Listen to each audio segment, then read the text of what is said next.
What is up, everybody? Welcome into another episode of Talk To Me here on notfest.com. As always, I am Joshua Toomey, joined by the one and only Chris Akin. Chris, how are we doing? Awesome, man. What's happening?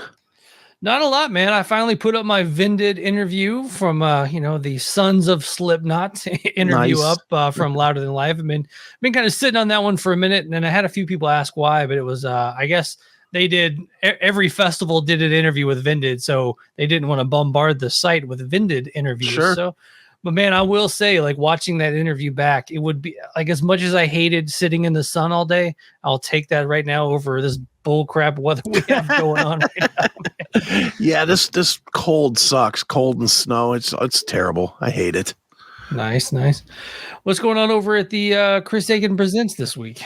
Well, we had the great Dave Landau on Monday. That was newsworthy since he's sort of in the news with this whole Louder Than Crowder or Louder with Crowder debacle that's going on. So we had Dave on. That was fun, and just kind of doing our thing.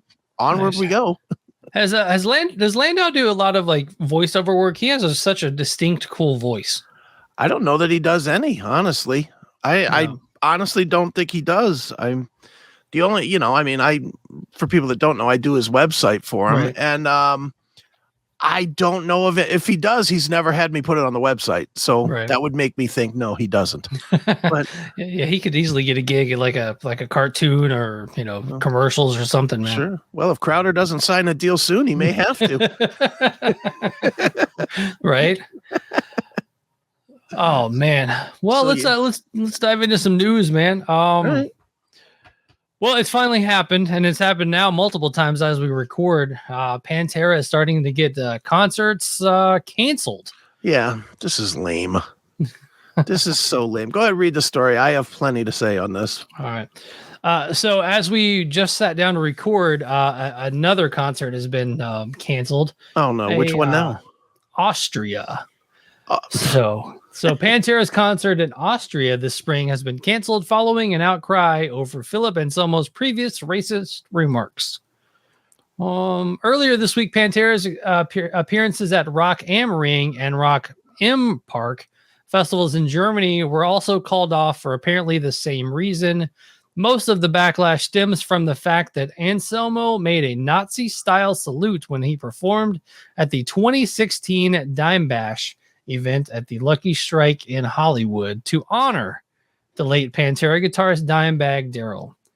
He also apparently said white power as he made the gesture, but later claimed he was joking about drinking white wine backstage and was reacting to the audience members up front who says they were taunting him.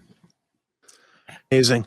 But yet Rock am Ring sure didn't have a problem hosting Metallica. Right. After there's plenty of pictures of Metallica out there doing the same thing, but I guess Metallica, it's okay. Pantera, not so much. Stupid. The only thing that I'm like kind of giving these German festivals a pass on is because like they're in the actual towns that, that Hitler had these giant, rallies and things like that. Mm-hmm. So, I mean, they're still a little touchy there. And I guess Austria obviously has the history with the Nazis too. Okay. I mean, where's the expiration date though? It's 80 years ago Hitler died. 80. Right. Unless you watch Hunters on Amazon Prime, in which case it's 1977. But, I mean, Hitler died in 45. Yeah. Of the 19s. Yeah, that's it's been over 80 years. Yeah, 99.999% of those people are gone. There's probably like 2 people celebrating their 103rd birthday that are still alive from that era. So enough with this. But could you imagine if those couple people went to Rock am Ring or Rock im Park and Pantera played? I mean, the PTSD, bro. Triggered. They'll get triggered. You don't see that 103-year-old grandma rocking out to Becoming. Right. Come on. No, just look, enough with this bullshit on people saying things and being offended by it. You know what? He's a rock and roll guy. He's supposed to be offensive. That's kind of what rock and metal was built on, was being offensive, being against the grain, being raw. That's what every other band that's playing this stupid thing is. You're going to tell me that because the guy stuck his arm up in the air, that's worse than some of the shit that Cannibal Corpse has ever said? or Deicide or, Metallica or, Slayer? Come on. This is stupid. So, in calling for Rock am Ring and Rock im Park organizers to cancel Pantera's appearances at the festivals, the German Green Party said in the Nuremberg City Council that Anselmo repeatedly and deliberately made Nazi gestures and yelled racist slogans. Reka Lorne something or other, the spokeswoman for the Greens against racism and right-wing extremism, added that the former Nazi Party premises were being deliberately misused for the staging and reproduction of racist and inhuman ideology. Shut the fuck up. Get out of here.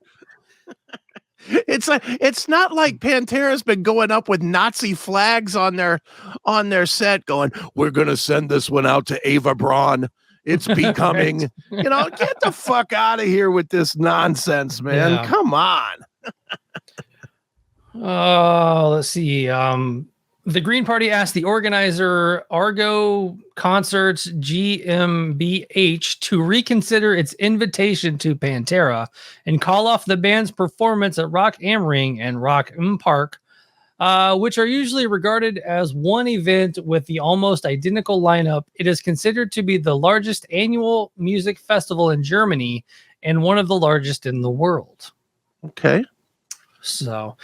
And then I see that at the Rock am Ring and Rock im Park, Foo Fighters have taken their place. So wow. I kind of want, and I know that Dave Grohl has this history with Pantera. So I mean, I wonder if he's going to do anything like maybe play a little Pantera riff, sneak one in on you. Then he'll be banned from ever playing Germany again, probably.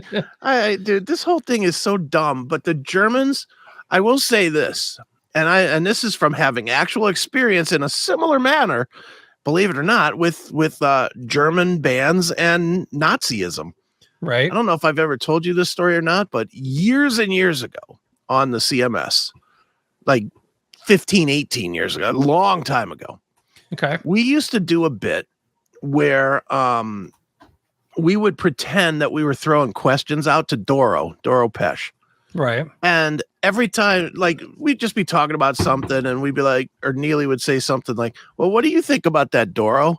And I would push a button, like I had a soundboard and I had like this Hitler speech.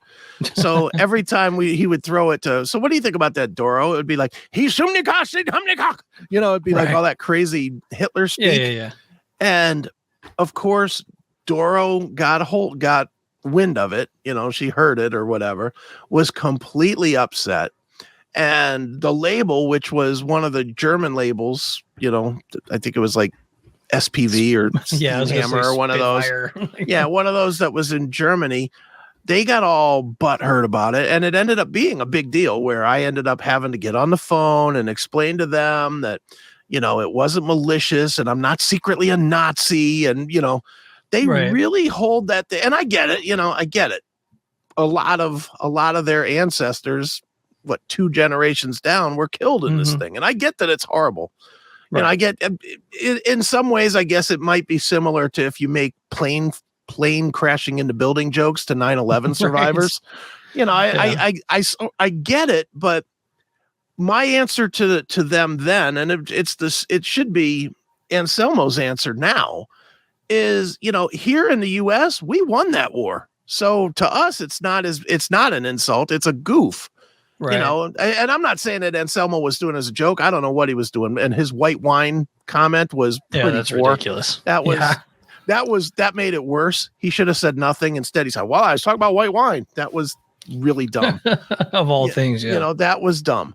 But, here we had fucking Hogan's Heroes, a show goofing on Hitler and the Nazis and the Nazi war and stuff. And that was my answer when I was approached by it was, hey, this is the same kind of thing that we do here in the States. Now I'm not justifying Anselmo Naziing it up. But I mean, you can point to a whole lot of not seeing it. Well, you can point to a lot of bands that have played this festival that they have not had a problem with. Yeah. Motley Crue, I know, has played this festival. There's pictures of Nikki Sixx. Nikki Sixx for at least one tour modeled his gear around Nazi gear. Mm-hmm. Motorhead, obviously, and Lemmy is the biggest collector of Nazi memorabilia ever. I'm sure Motorhead played this thing a bunch of times. Metallica, as we said, they played it in 2014 or 15, and I think they've played it 3 or 4 times. There's a very famous picture of Lars and James doing the Nazi salute. So if they're doing this because it's easy. That's the only reason. They're doing it because it's easy, and it gets attention on their little festival, or not little, but their festival. Yeah. And it's dumb. It's not provable that they're making a stand. They're making a stand when it's easy and convenient. They probably they had to have already had the Foo Fighters lined up. That right. I gotta think. I mean, they announced it one day, and the next day they've got arguably the biggest band on the planet right now lined up to replace them. Get the fuck out of here with that. That contract wasn't signed in 3 hours. Yeah. It's dumb. The crazy part about it, I mean, Anselmo's thing was, 7 years ago now? Yeah. And then one of the bands that I saw, we did it, so I was like, who is we and what did we do? Yeah, what did and we I do? clicked on their band profile, and Talk To Me has more followers than this band, and I'm like, what is this band trying to accomplish? Yeah. That I guess stood up against the terrible Pantera. Yeah. That are they? I don't even know if they're playing the festival, but it was just funny. We did it. You sure did. Have fun continuing to be a local band. Yeah, exactly. Well, band guy that got him canceled at Live Am Ring or Rock Am Ring or whatever the fuck it's called. I bought another Pantera ticket this week for Pennsylvania, for Pittsburgh. So nice. I will be seeing Pantera now twice this year, maybe 3 times, because we're still talking about going the next night over to Indianapolis to see it for a 3rd time. So well, let me know if you want to go to Indy. I think I'm going to Indy as well. Where is that? In Findlay, or where is that one? I'm not going to Indianapolis. I know I said that, but it's in Indiana. The Noblesville. I don't know. Whatever's in Indiana. It's the night after Pennsylvania. Well, let's look it up, Chris. Look it up and see. I don't know, but it's the night after. It's like a Friday and a Saturday. Yeah. Let's see here. How's the internet work? We're tempted to go to 2 nights of Pantera instead of 1. We're going to be hailing the Nazi celebrators Pantera, I guess. So you got Burgettstown, PA, yeah, the Star Lake or whatever. Yeah, and then Noblesville is Indy. So yeah, so Noblesville is the next night, and you'll go to Noblesville? Yeah, that's Indianapolis. That's about 2 hours north of me. Well, I'll have to talk to John tomorrow, because we've been talking about it. We were talking about turning it into a weekend, and I have no problem seeing Pantera 3 times instead of 2. Well, and a little behind the scenes stuff. I did ask the overlords at the station here, since Lamb of God is a 5B band. Yes. So we might have a little hookup there. So now we're talking. Now we're talking. Yeah. So yeah, come up, man. I saw a lot of people saying that they're going to be at the indie show, so maybe we can.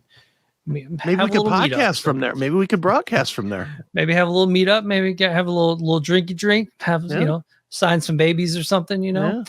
Maybe we could do the live version of Talk To Me. Yeah, unless was there a big Nazi party in Indianapolis? Was there a big Nazi contingent? There might be a band with 31 followers that gets us canceled. Yeah. Oh man. Oh goodness gracious, man. Speaking of bands with 31 followers, man, I once again, and I'm trying to help out a younger band that we've talked about on the podcast before, and I had one like back and forth, and then it's kind of like Ghost Town, and I'm like, dude, this is like reaching out to younger bands is just so like why do you even try sometimes? I hear that. So I tried. So yeah. Well, dude, it's always we've been finding that with Aftershocks than any of my other things, but dude, I don't know what it is about this generation, but they think because they post a flyer on fucking Facebook that all of a sudden means they're promoting their band. It's like, no, you got to get out. You got to do stuff. You got to tell people, you know. Yeah. Telling people that already know about you doesn't do you any good. The old echo chamber. Man, well, let's go from brand new bands to probably the oldest band we've ever talked about on Talk to Me here. Okay. But man, this and if you're watching on YouTube, and now I posted the photo or whatever. But Pink Floyd, they changed their Facebook profile photo to this updated. What is it? The 50th anniversary of Dark Side of the Moon thing, right? Okay. And you get it. You look at it and you're like, oh, that's clever. The way that they made the 5-0 with the prism thing or whatnot. Right. Well, Pink Floyd fans who should know better have lost their damn mind. Okay. What did they do? I'm not aware of this story I pulled this up from metalsucks.net. Okay. Friends over there at Metal Sucks. We all know Pink Floyd's iconic Dark Side of the Moon album is famous for featuring a prism refracting a rainbow on the cover. But apparently some of their anti-LGBTQ fans are confused and think this is a sign of the band trying to be woke. Come on, really? So some of the comments under the photo are here. So it says, lose the rainbow. You're making yourself look stupid, comments one angry fan on Facebook. Oh, sad to see a band that was once great has gone full woke, writes another. I loved your music before, not listening now. Oh, shut up. You certainly are still listening. I love when people make that big threat. Well, I won't listen. Yeah, you know what? Good, because you already spent every penny you were going to spend on Pink Floyd anyway. What is the connection between Pink Floyd, this Pink Floyd masterpiece, and LGBT? WTF, says another. Dude, do these people look? You know me. I lean toward the right side. I definitely am not one of these guys that feels like I have to say that I appreciate the LGBTQIA plus blah blah blah. I'm not one of them guys. It's like do your own thing, but don't think that I'm gonna fucking tell you that you're right or wrong or good or bad if you do it. I could care less. Fuck a toaster. I really don't care. Right. You know, that being said, Pink Floyd, let's, for the sake of argument, I'm gonna go against the grain here. I'm gonna say, yes, the rainbow does represent the LGBT. Right. Okay, I'm gonna say that just for the sake of argument. Does anybody that is a Pink Floyd fan not know the political ideology of the members of Pink Floyd? Right. Specifically, the guy that wrote Dark Side of the Moon? That is the most left-leaning guy, arguably, on this planet. Roger Waters is the hardest of hardcore lefties that there is. Yeah. He, of course, would be pro-LGBTQIA plus. Right. You know, he would be that guy. So deal with it. You've been dealing with his music and his politics that some of you obviously hate for 50 fucking years. Yeah. Deal with it. Who cares what he thinks? It's not like he wrote a song about us and us, you know, to try and, he even in his ultimate wokeness, he wrote songs that delineated between this side and that side, us and them. Wake the fuck up, dumbbells. Jesus. Are you kidding me with this? This person says, no liberal agenda for me today. Thanks, Pink. Fan for 63 years and never listening again. I miss when the songs were about cats and gnomes. Bring back Sid. He'd never stand for this left-wing nonsense. Oh, stop it. Stop it. Their last album was all about government and the military and the war. Or the last one with Roger in it. Right. What was that one called? The Final Cut. That was anti-government, that was as woke as it gets. Get out of here with this. Oh man. Yeah, this was, as soon as this popped up, and I was like, oh, that's a cool logo. And then the boomer fans of the band have lost their damn mind. The point is, who gives a shit? Right. Honestly, if Pink Floyd, and again, I'm just throwing it out there. I am not LGBT guy, but as somebody that really just doesn't give a shit who people stick their dick in, I'm just gonna say it the way it is. What does it matter? What right? does it matter to somebody listening to On the Turning Away or Money or whatever? What does it matter what these guys like or dislike? Do you like the song? Yes or no? If you do, listen to it. If you don't. Pink Floyd's not out there saying, well, don't buy our music if you're not a proud member of the gay community. I mean, right. Come on. People just want to bitch. That's really what it is. In 2023, people just want to bitch. And it's pathetic and dumb.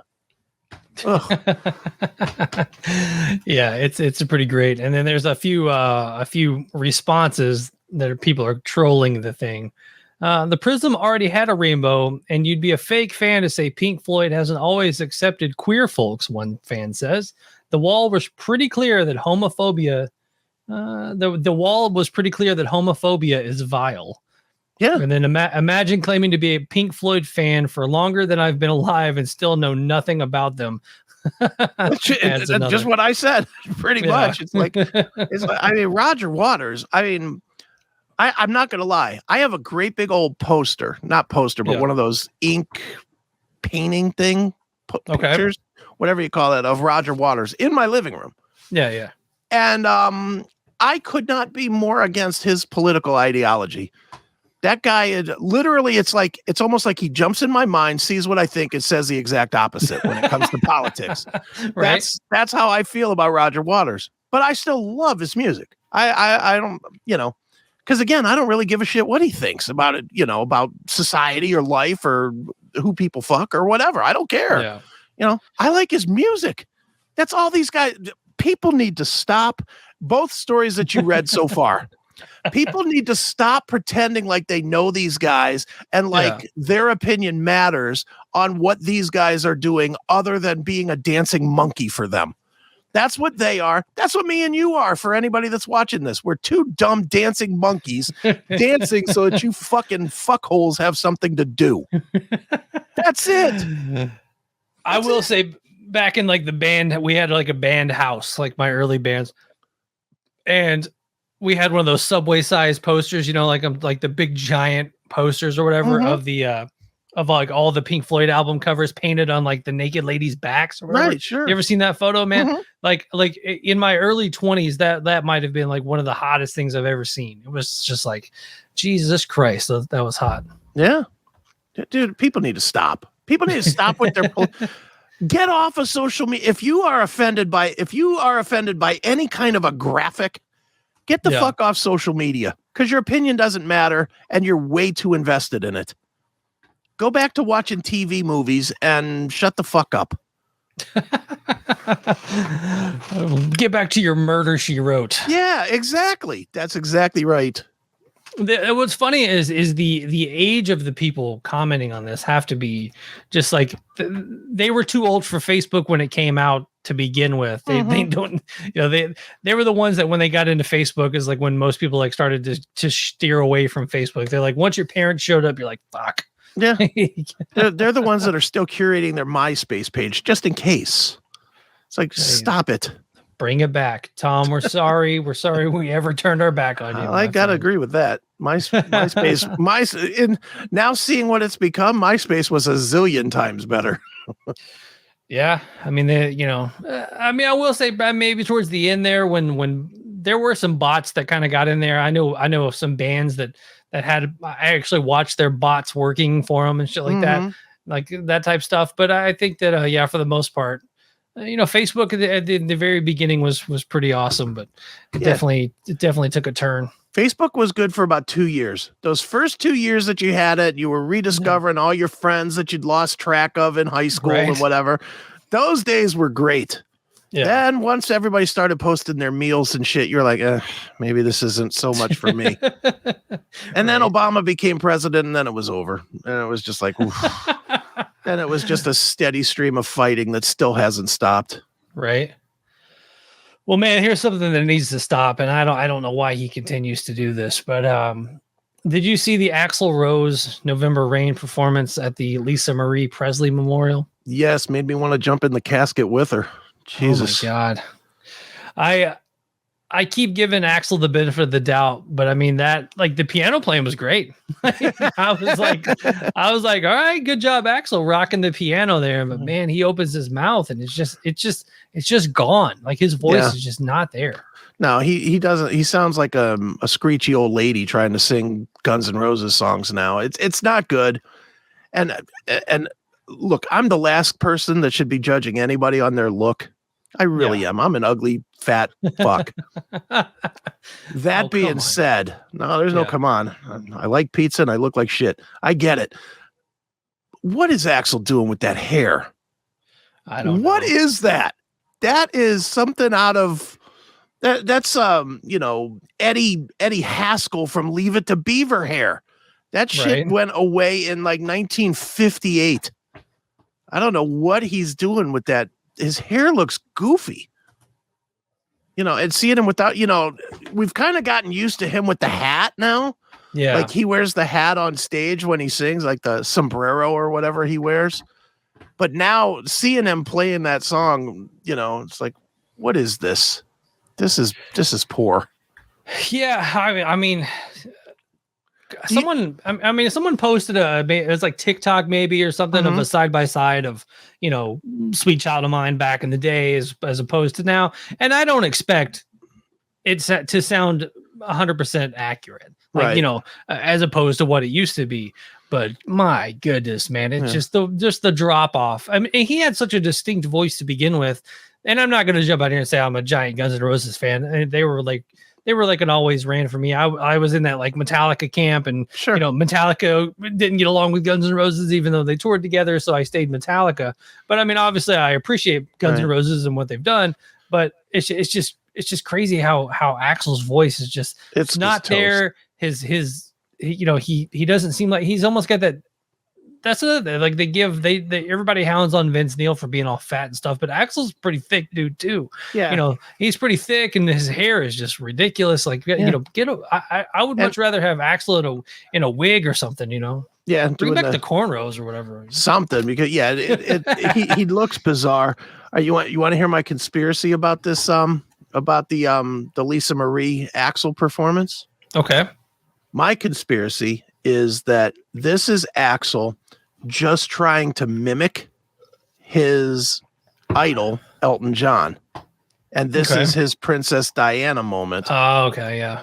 So, because why in the fuck, of all the people related to Lisa Marie Presley and her career and, Elvis and, all that stuff, why is Axl Rose up there singing?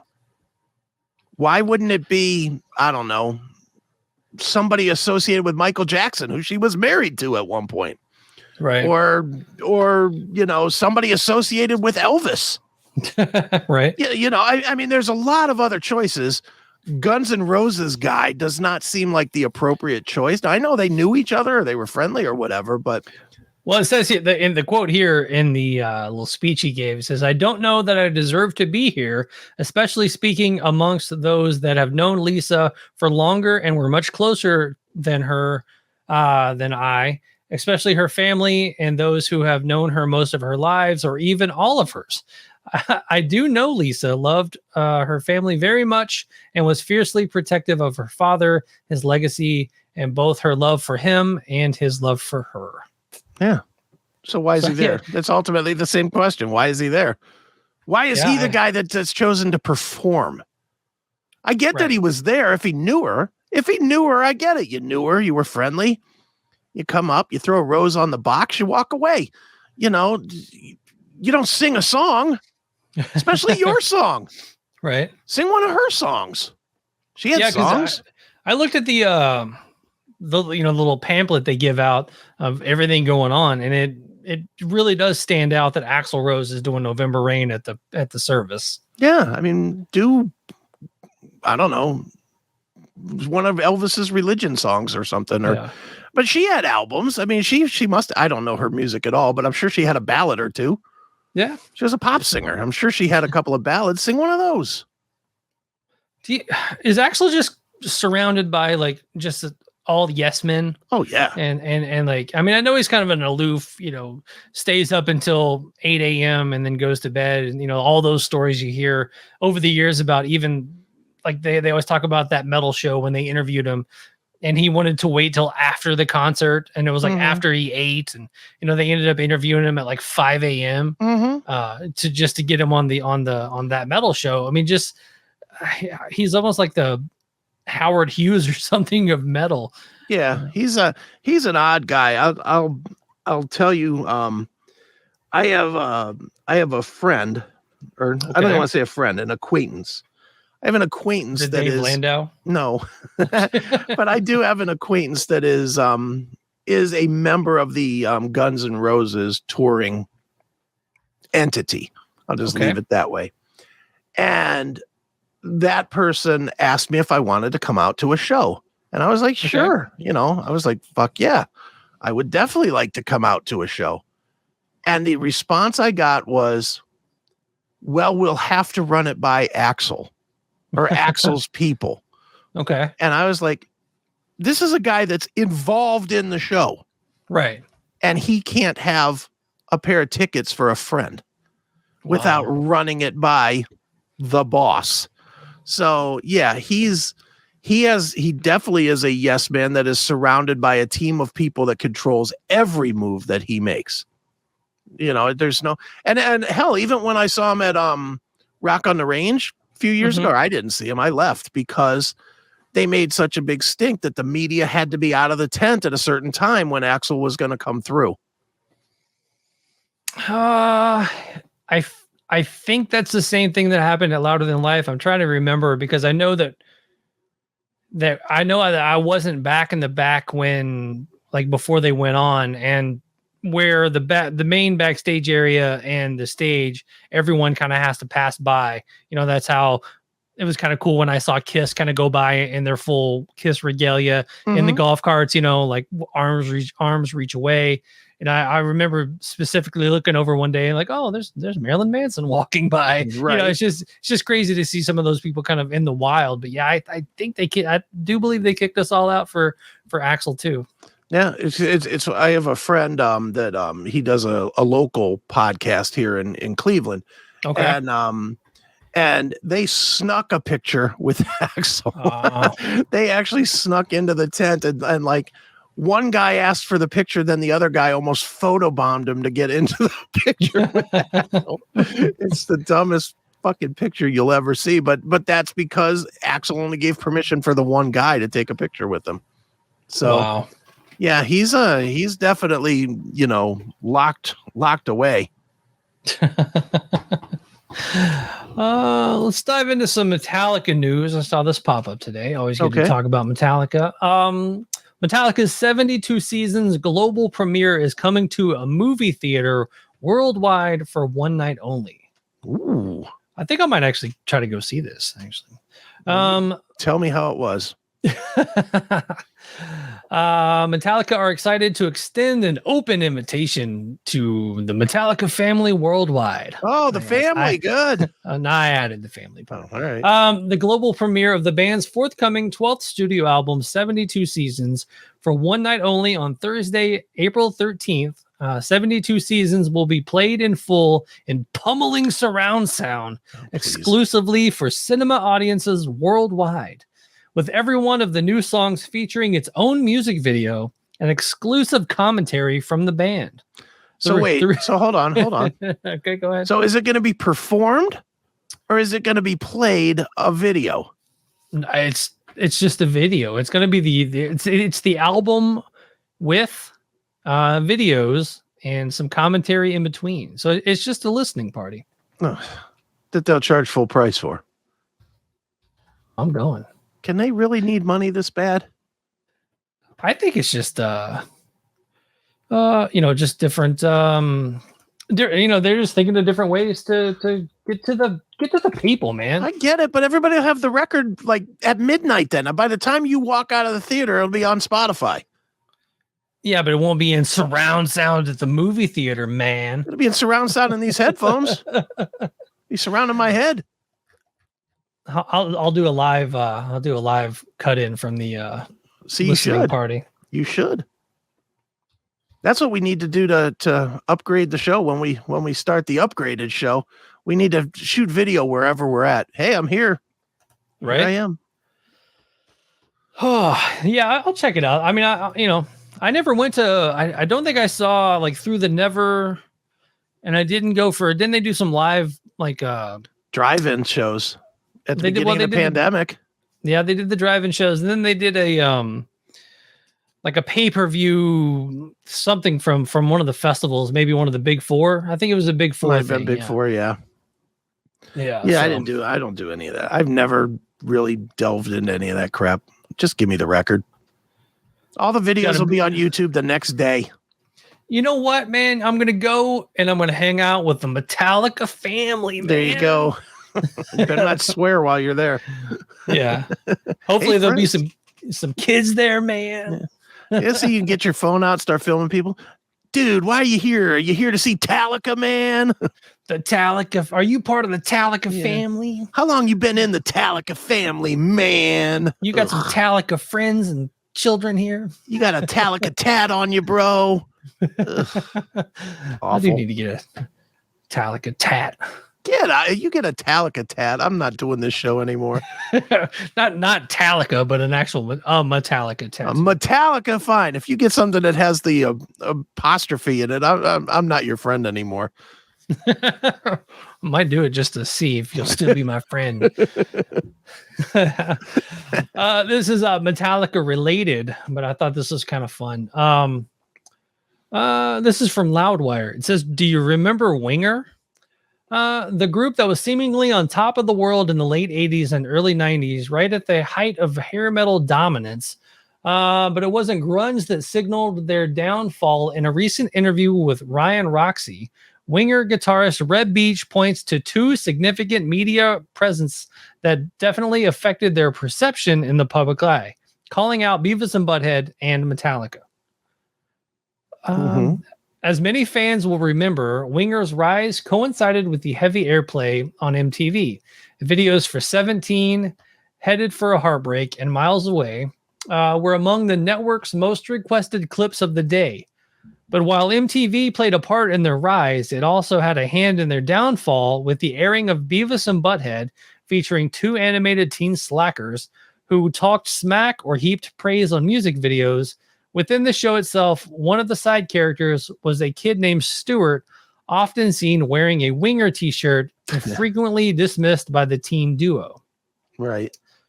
Speaking with Roxy, as heard in the podcast below, Beach revealed that while meant for humor, the continued use of the Wingers logo with Stuart and his family on the show definitely impacted the public perception of the band. He explained, absolutely, it did affect us hugely. As a matter of fact, we were on the road and we were selling out theaters. We were on the bus and this kid said, hey, you guys got to see this cartoon. I brought you a VHS of it. And so we put this thing on the bus, and in the cartoon, they hung this kid from his underwear from a tree. He's wearing a Winger t-shirt and he was overweight. His name was Stuart.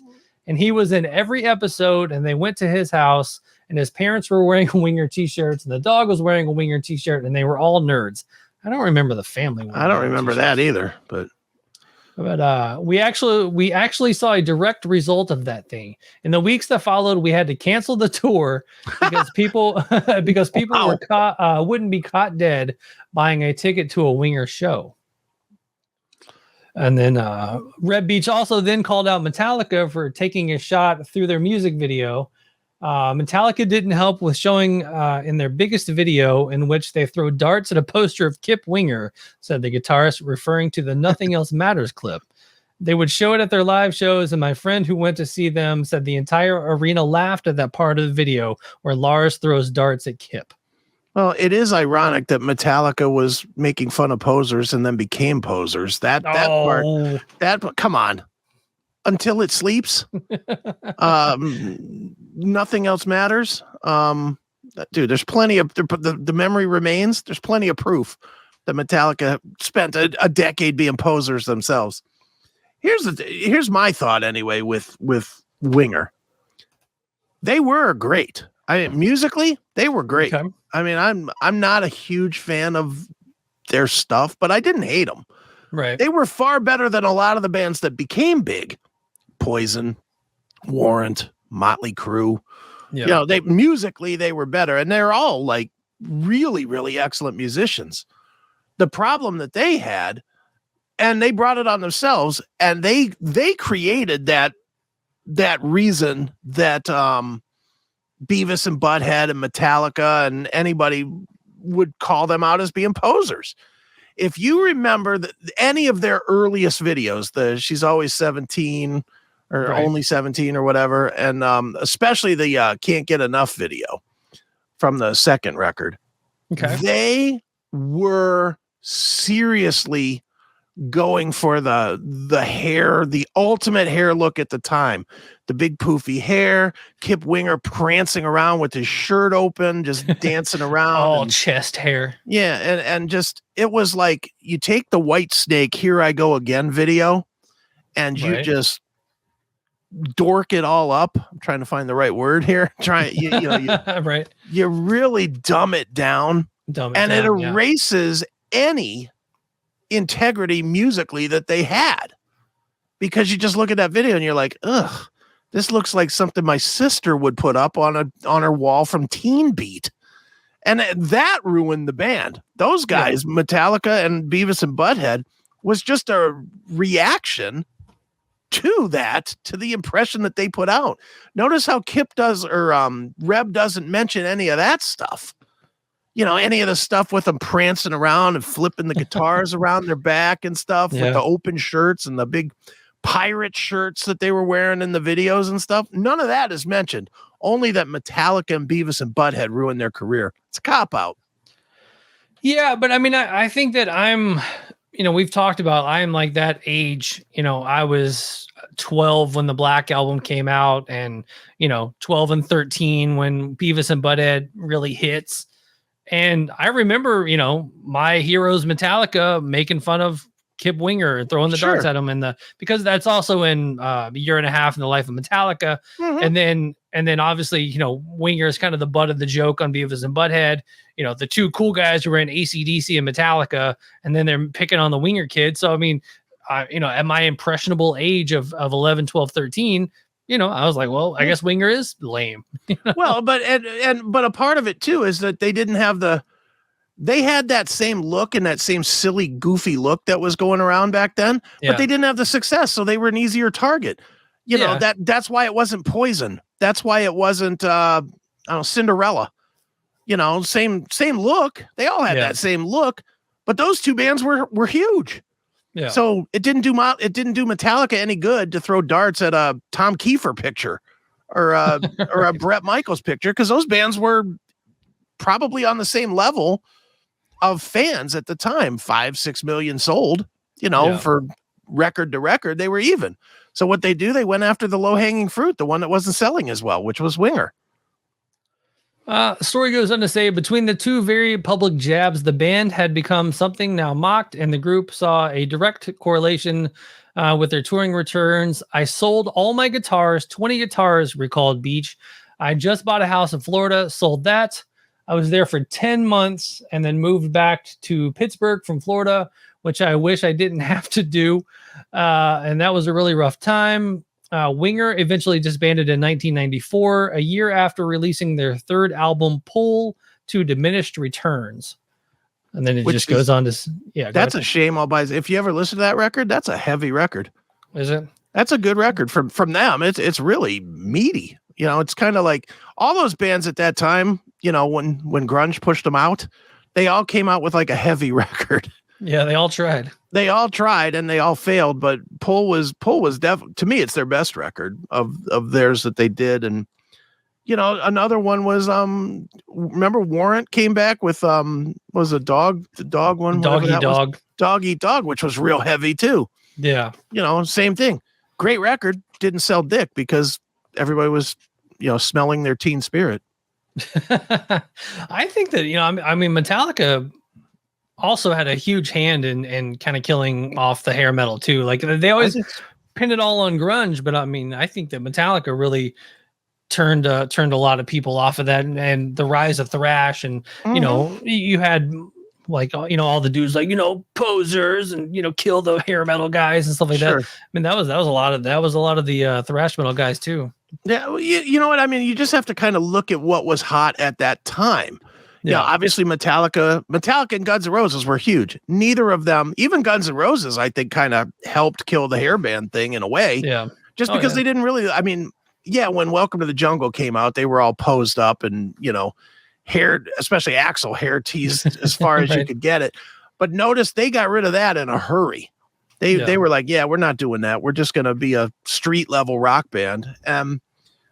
Then everybody decided that then all of a sudden you see Motley Crue in jean jackets and biker jackets and biker pants, and Poison did the same thing. All those bands did the same thing. The other band that I think was in that same era that helped kill it off was Faith No More. Faith No More was, they were wearing, shorts and t-shirts and looking wild. And between them and, and the change in musical style as well, people were just done with 4/4 timed rock with big guitars. And that's all that the hair metal was 4/4 rock with big guitars. Oh yeah. So yeah, I think that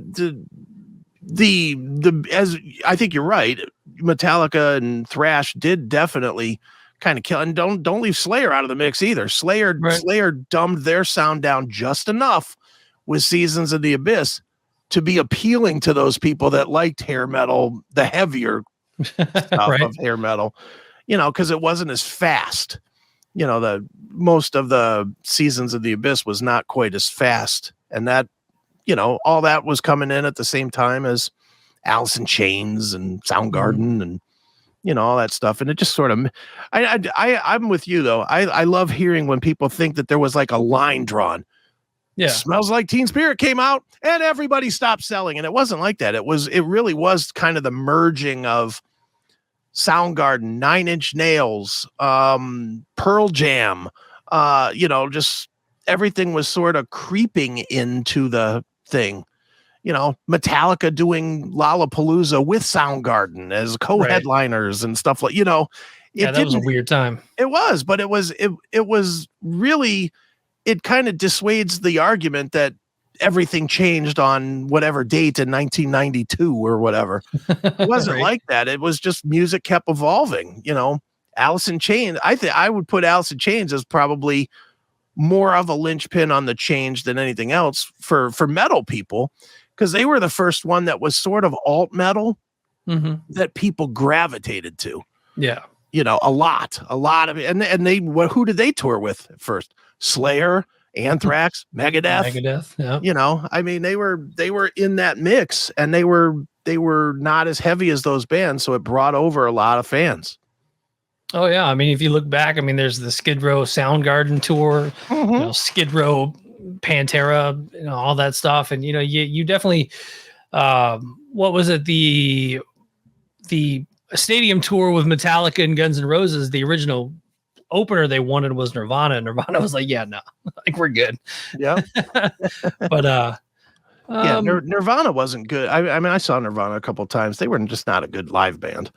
I don't care what anybody says. They sucked live. I saw them 2-3 times and they were never good. Yeah. That's one band I would like to have seen live, but maybe not. Nah, just, I don't know. They had like a polished sound when most people discovered them on Nevermind, and then obviously on In Utero as well. But live, it was much more like Bleach. It was definitely that kind of just cranky, punk rock, shitty guitar sound, shitty vocal going in and out of range. Yeah. They were not good live. Nice. Let's get into one dumb story and then we'll finish off with some recommendations here. Okay. Are you familiar with the Fireball Cinnamon Whiskey? Am I familiar with it? Drank gallons of it. All right. Well, Fireball Cinnamon is being sued because it doesn't have whiskey in it. What? So Fireball is facing the heat after selling 2 different types of alcohol in an attempt to allegedly deceive its customers. Yes, for any of you that are looking to turn it up this weekend and throw it back to your college years, you may want to take a closer look at the bottle of Fireball. A new class action lawsuit claims that Fireball is trying to cash in by duping its customers with 2 nearly identical bottles. The alcohol, however, isn't the same. Anna Marquez filed a suit that after discovering that Fireball Cinnamon Whiskey is not the same as Fireball Cinnamon. Okay. Apparently, Anna wants to make sure that if she's going to drink the syrup-like big red gum flavored alcohol, she wants to make sure that it's at least whiskey that's getting her drunk.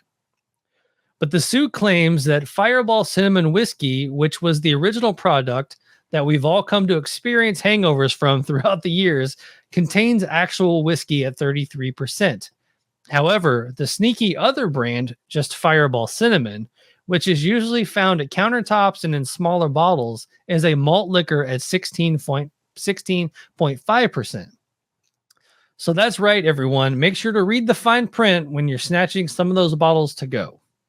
Well, knowing me, I probably never bought a small bottle of anything, so I don't think I've been duped. But if I'll tell you what, I'll make Fireball a deal.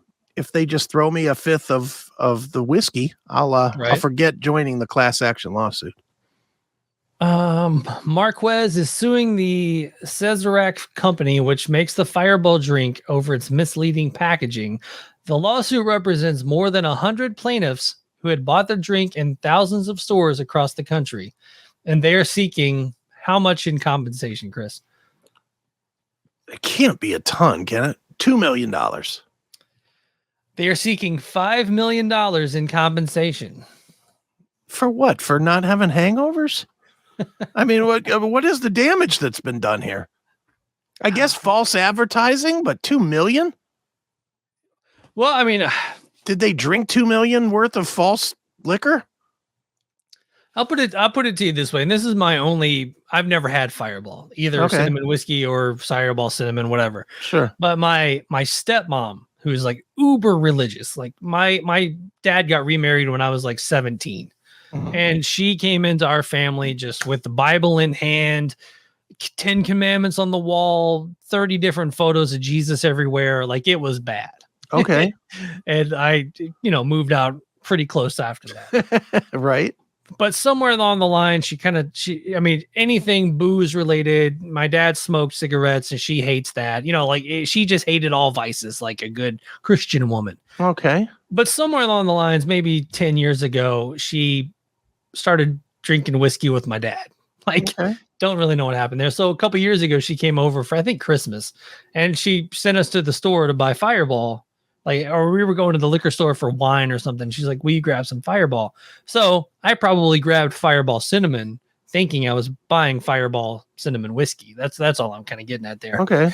But so I probably have been duped into buying these smaller bottles of this malt liquor beverage rather than full on cinnamon whiskey. I know some of the parties I've been at have had different size bottles, so I'd imagine that I've drank it before, but who cares? Well, let's dive into this fucking lawsuit. Yeah, let's get ourselves, and you know what we'll get if we join this class action? Probably about $1. $8.50. Yeah, I'd be happy with that. Probably be more like 30, enough to drink a sample shot or something. Won't be anything good, but whatever.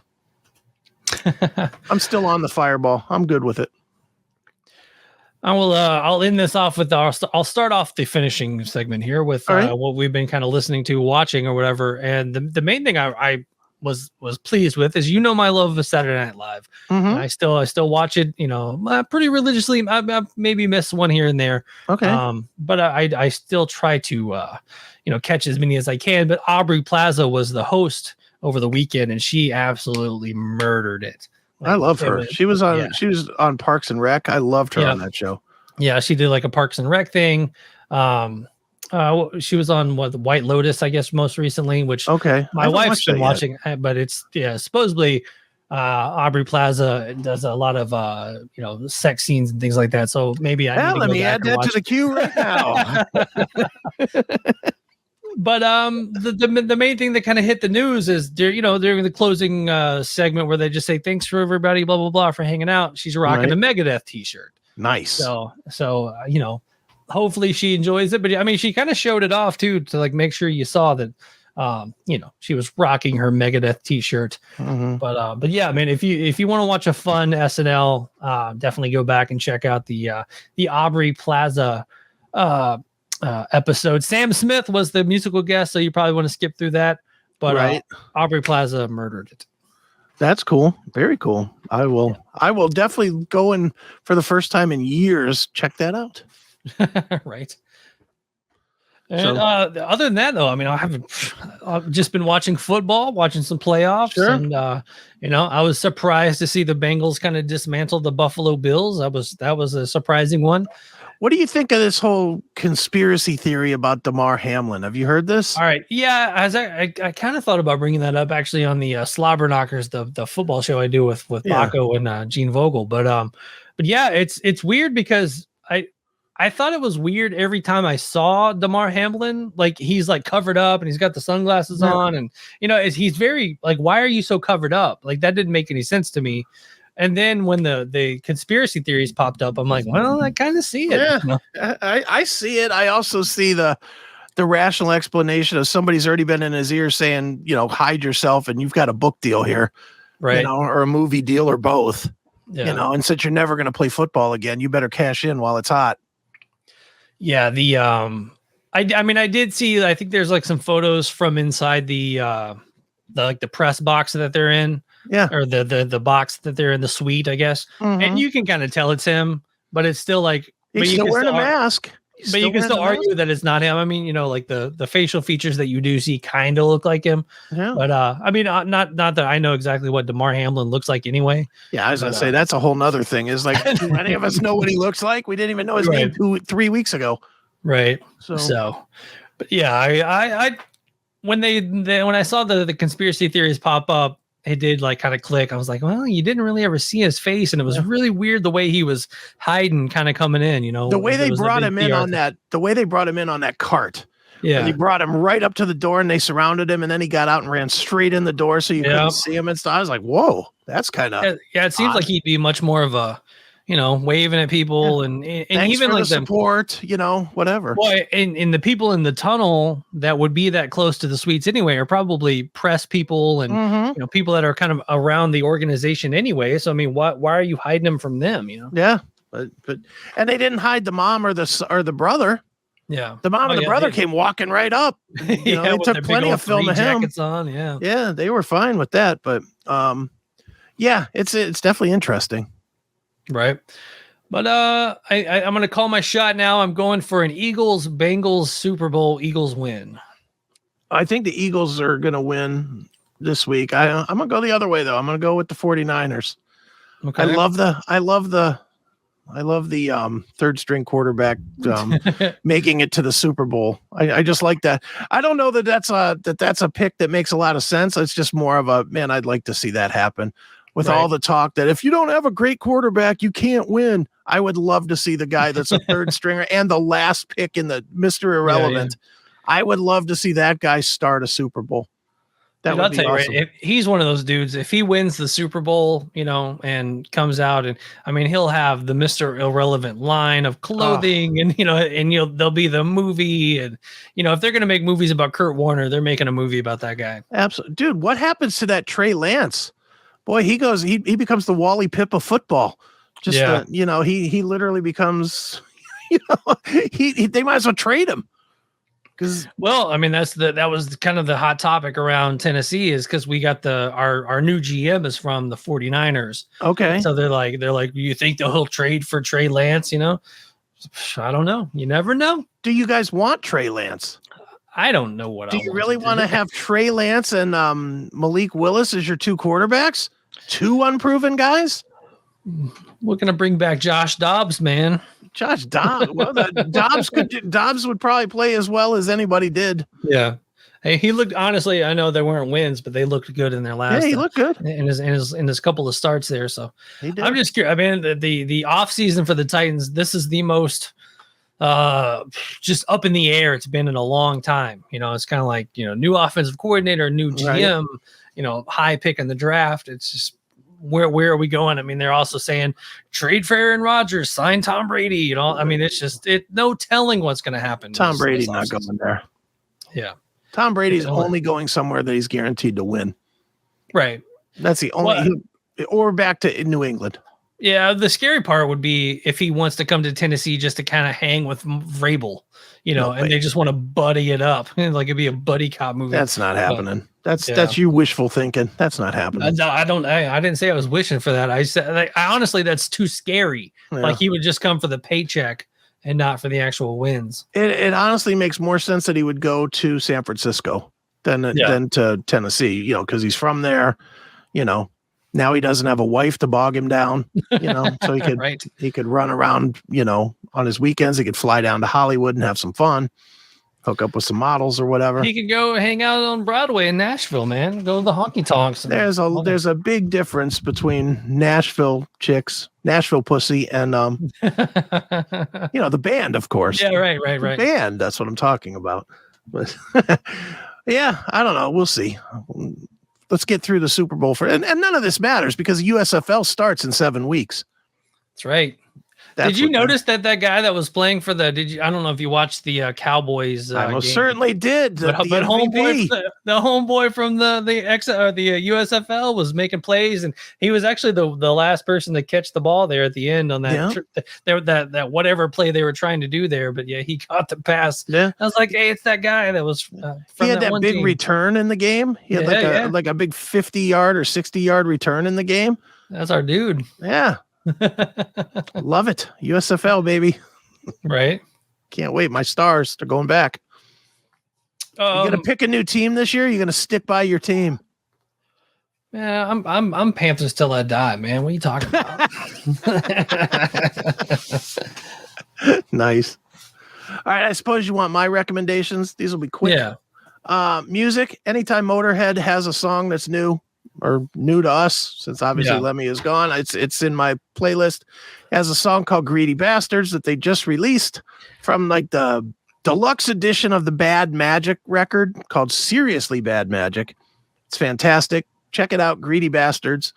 And then TV wise, I literally in the last day watched 10 hours almost in a row. Only break I took was to take 3 hours of sleep.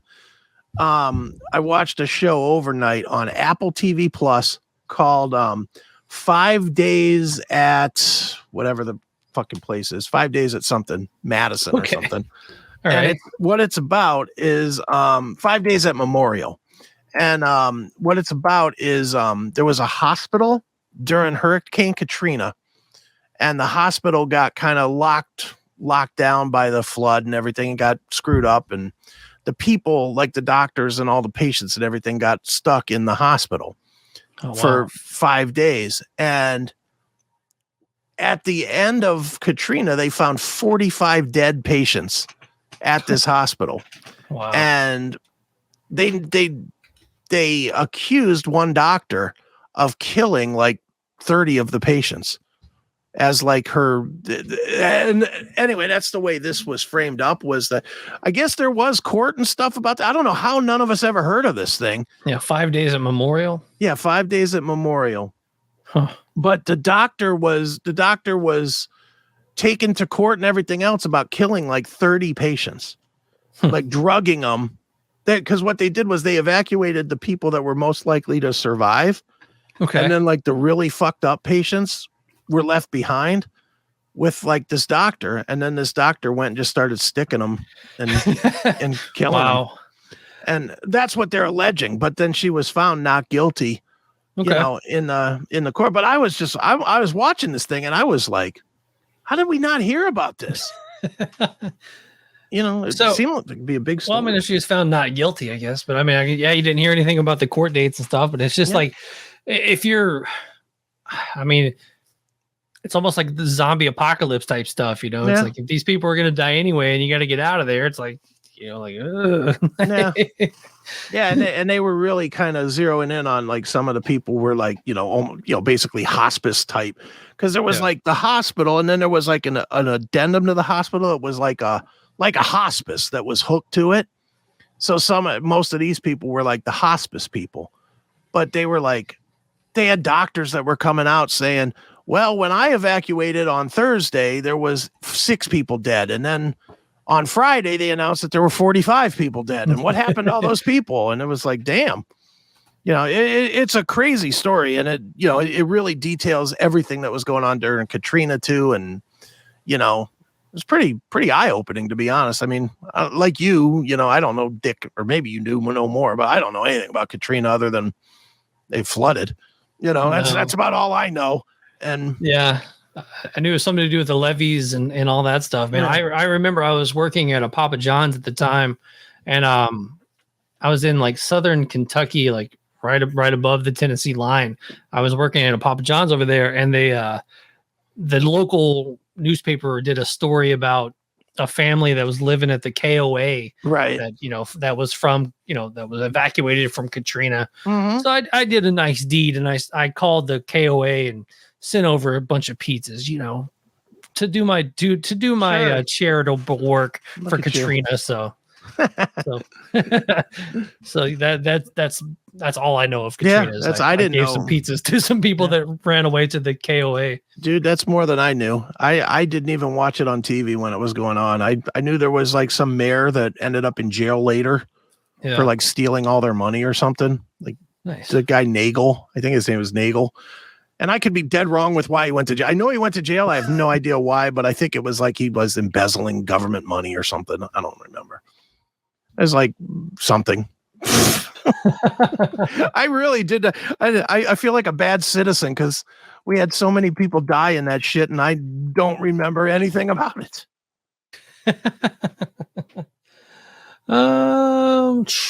Is this it? Sentenced to 10 years in prison for Ray Nagin, maybe? Yeah, Nagel. Yeah. Nagin. Former New Orleans Mayor Ray Nagin was sentenced Wednesday to 10 years in prison for bribery, money laundering, and other corruption that spanned his 2 terms as mayor, including the chaotic years after Hurricane Katrina. And killing people with a bat, killing zombies with a bat. Oh, that was Negan, right? Yeah.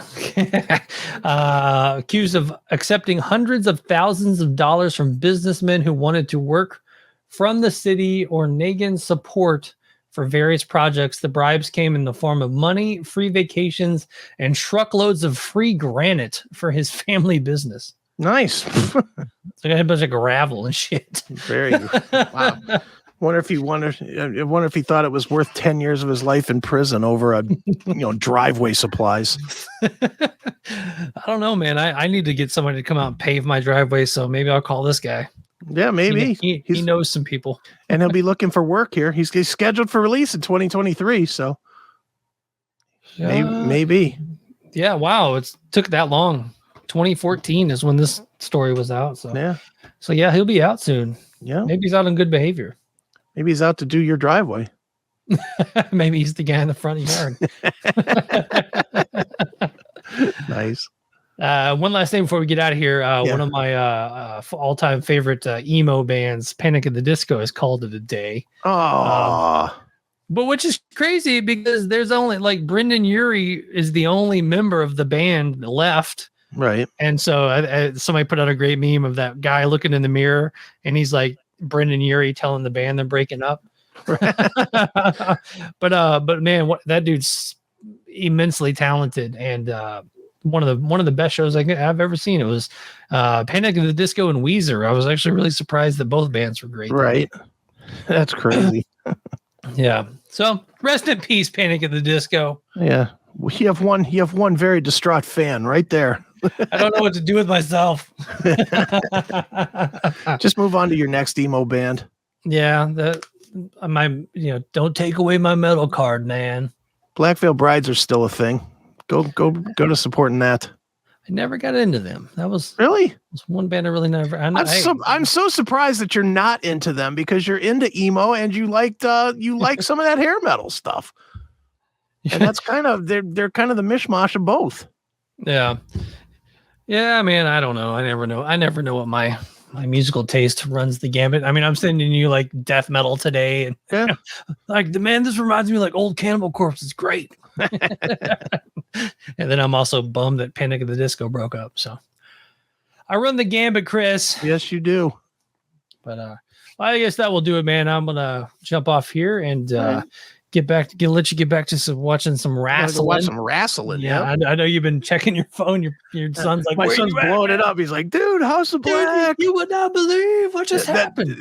Literally, one of his texts is, I've never seen the side of the ring used like that. I'm like, how? You know?